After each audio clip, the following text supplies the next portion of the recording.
How's it going, guys? It's Cookie here today because I love a good tier list, and this one became a very interesting conversation for us, so we're going to share that with you today. This is a tier list of every premium Warbond we have gotten so far in Helldivers 2. We're going to be selecting tiers for 10 Warbonds today. Now, technically there are 11, but I'm going to exclude the original Warbond, Helldivers Mobilized, because it's just too different from all the others since it has an extra 7 tiers and significantly more stuff than the premium Warbonds that came after it. Also, this list is based on how good they are now. There have been tons of buffs and nerfs to these Warbonds over the past year, especially the earlier ones, so some Warbonds that may have sucked when they were released are really good now. Think of it as a new player trying to decide which Warbond is worth buying and how you would rate them as they currently are. This ranking is also based on how good the Warbond is for gameplay, not really aesthetically speaking, so we won't be rating based on how cool the outfits or the emotes are and stuff like that. Also, one final disclaimer, if I sound a little weird, it's because I've been fighting a cold and sore throat for basically the past week, so I'm a little under the weather, so if I sound a little weird, that's why.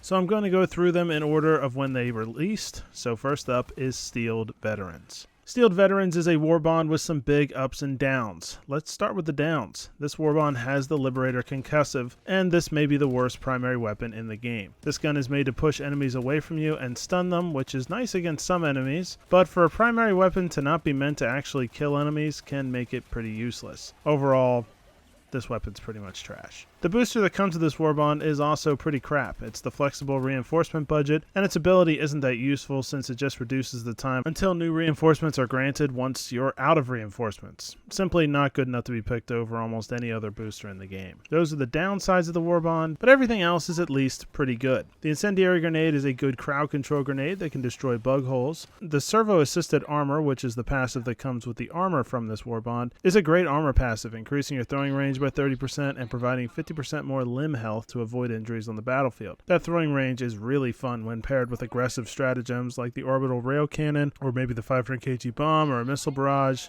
because you can blow stuff up without blowing yourself up by throwing it really far from you. The primary weapons not named the Liberator Concussive also shine in this Warbond. The Jar 5 Dominator is a hard-hitting, medium armor-penetrating weapon, and the Breaker Incendiary is one of the best crowd control weapons in the game, especially against swarm enemies like the Terminids or the Voteless, and is especially great with Shriekers too. Lastly, possibly the best part of the Warbond is the P4 Senator, which is a great secondary weapon. The Senator has heavy armor penetration, so it can take out Hulks, and it also can take out gunships. You can also hold the reload button and do a cool cowboy looking trick with the gun, so that's also cool. Overall, Steeled Veterans has a bit more good than bad, so I would put this slightly above just okay and put it in B tier. Next up is Cutting Edge. Let's start with the primary weapons in this Warbond. There's the Arc 12 Blitzer, which is a great crowd control weapon against the Voteless and Terminids, and is good at stunning bigger enemies, even though it doesn't do a lot of damage. One of the downsides is, however, that it's very good at killing your teammates too, so be careful. The Punisher Plasma Weapon is my personal favorite primary weapon against the Automatons, because of how good it is at pushing back and stunning Devastators and Berserkers, while also being a serviceable long-range weapon. It's decent against other factions too, but it really excels against the bots. And then the LAS-16 Sickle, which is one of the best primary weapons in the game overall. It has a really good rate of fire, it's super accurate, and it has unlimited ammo if you don't let it overheat, and it also sounds really cool.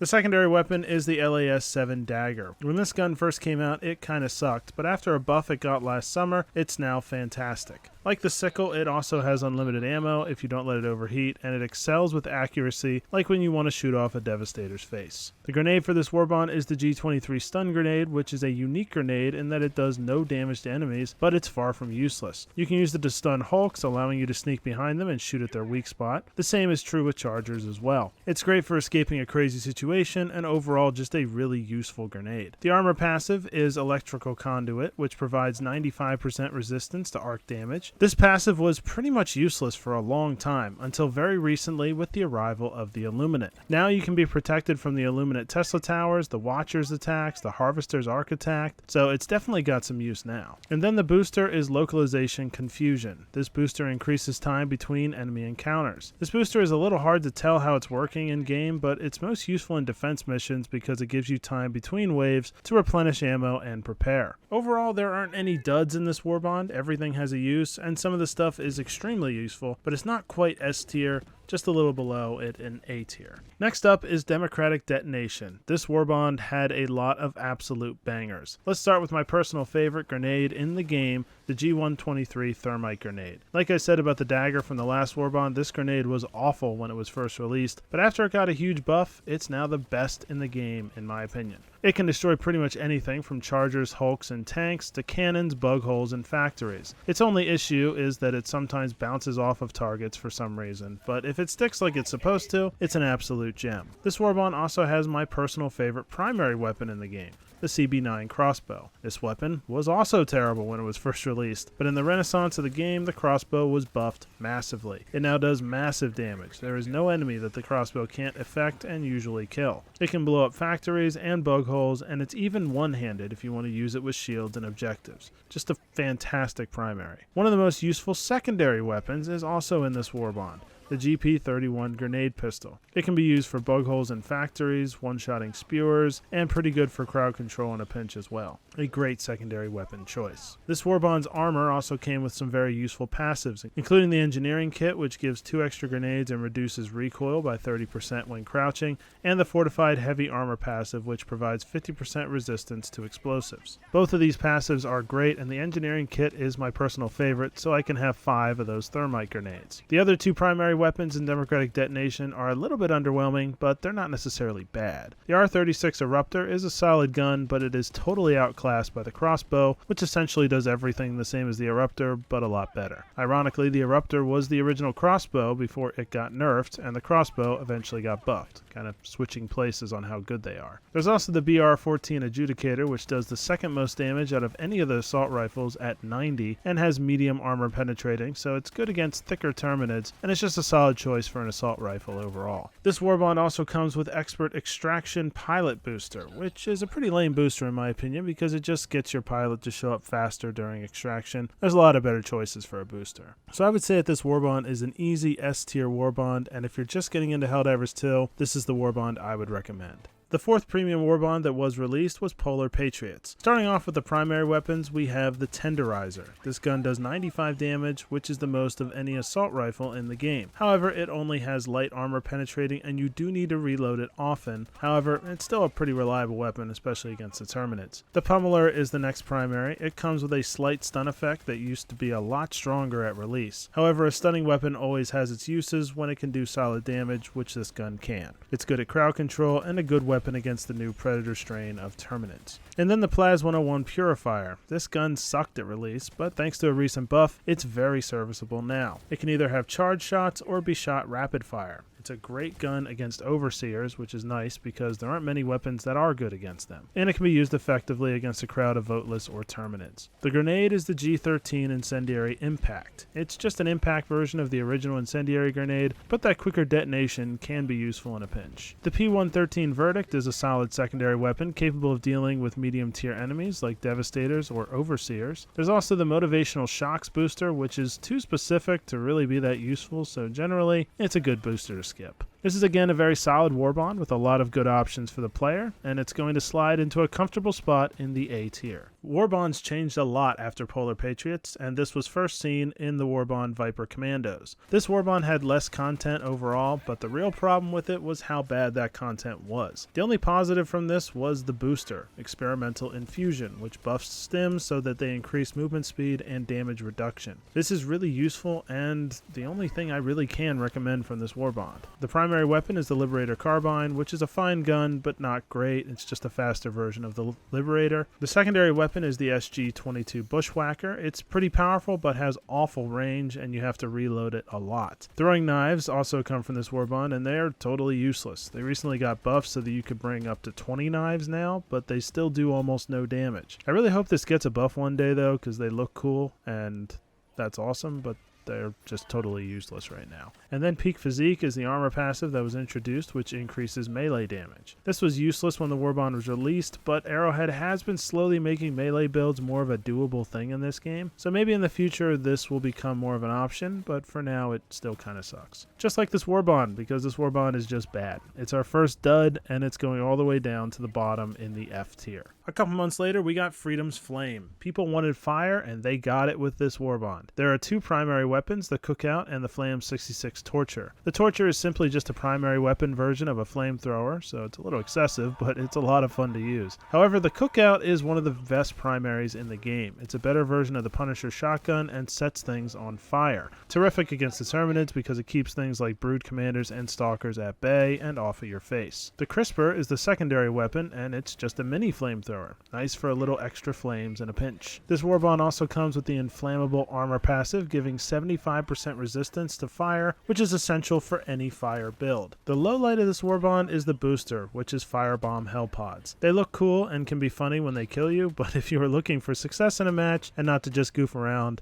they're a pretty bad option. Flame builds are a great addition to the game, and they wouldn't be possible without this Warbond, so for that alone, it's enough to grant it A tier status. What Freedom's Flame does for fire is also what Chemical Agent's Warbond does for gas. This Warbond, paired with some nice gas buffs recently, have really made the contents of Chemical Agents a must-have. This Warbond is also the first to not have any primary weapons, but instead it had stratagems like the Guard Dog Dog Breath and the Sterilizer. The Sterilizer is essentially a gas flamethrower, although not as good. It's not bad, and certainly can help with a gas build, but other support weapons are probably a better option. Then there's the Guard Dog Dog Breath, which is an elite support stratagem, now that it targets enemies that have not yet been affected by the gas. It's god tier against the Terminids now, and also very effective against the Illuminate. The secondary for this weapon is the Stim Pistol, which is just downright awful. It heals teammates, but its effectiveness is none. You're probably better off just walking up to a teammate and using a stim at close range, as opposed to going out of your way to try to shoot them with a stim. Just a badly executed idea. They also added gas grenades in this Warbond, as well as a gas armor with an advanced filtration passive that allows 80% resistance to gas, allowing you to just bask in the gas you create from all the other parts of this Warbond. Chemical Agents is another A-tier Warbond for allowing gas builds into the game, which can be absolutely OP if executed properly. Next up is Truth Enforcers. If these rankings were based on color schemes and how cool it looks, this would be S tier in my opinion, but since we're focused on winning in combat, here's what we're looking at. Primaries came back in this Warbond with the SMG 32 Reprimand and the Halt. The Halt is an okay shotgun with a solid stunning effect, but other shotguns seem to be more effective overall. And then the Reprimand is kind of an odd gun because its 3 different firing modes make for a very different gun experience for each mode. It can be good at killing automatons when using single or burst firing modes, but overall it's a very inaccurate gun, especially at full auto, so not one I can really recommend, except maybe against the automatons. We got another solid secondary weapon in this Warbond with the Plas 15 Loyalist, which is essentially a mini purifier, which recently got a buff, and it's very effective against groups of enemies and medium tier units. The Unflinching Armor passive sucks, as it's supposed to prevent flinching, but it's very difficult to even tell any difference in this. It needs a rework of some kind, and the dead sprint booster that comes with it is also pretty bad, especially online when playing with random people that won't realize why they're dying while they sprint and can cause a lot of issues. Overall, really cool cosmetically, but for the sakes of combat, it's just kind of average and will be our first C tier Warbond. The Urban Legends Warbond is next. The highlight of this Warbond is the armor passive Siege Ready. It allows primary weapons to have more ammo and reload faster. It also came with an interesting glitch where support weapons like the Stalwart and Heavy Machine Gun also got an extra magazine. And since then, the devs have decided to keep this glitch in, making it part of the game and making it even better. Now it is one of the best passives in the game. Also, the anti-tank emplacement is the go-to automaton stratagem. It dominates when put into place with a lot of room to overlook the battlefield, and it can wipe out an entire area of bots. It's not great against the other factions though, because you'll just get swarmed. The Flame Sentry is okay. It seems to get swarmed easily or shot by the automatons, but it does at least look really cool. Other sentries, though, are probably a better option. The Armed Resupply Pods are a neat addition as a booster and has saved my butt a few times in a pinch. The Directional Shield was another stratagem from this Warbond. It's a little gimmicky, but can be used for some extra protection and can be paired with certain weapons like the crossbow or a melee weapon for a unique and kind of fun build overall, but it's not that great. The Stun Lance is great for melee builds, but melee builds aren't that good yet, like I said earlier, so it's still fun to use at least. Overall, this Warbond has more ups than downs, but isn't a big positive, so we'll just give it B tier. The last Warbond is the one we just received, Servants of Freedom. Let's start with the negatives. This Warbond has a bad armor passive, Integrated Explosive. It just makes you explode when you die. Pretty pointless and ineffective usually. The Seeker Grenades are sort of a negative as well, although they're kind of a strange one. They are cool looking and a neat concept, but they can be very poor to use sometimes in combat. They follow you around if you aren't around enemies, and they will seek out something to kill and do a solid amount of damage, but if you don't ping something properly, they might just go seek out a random enemy and do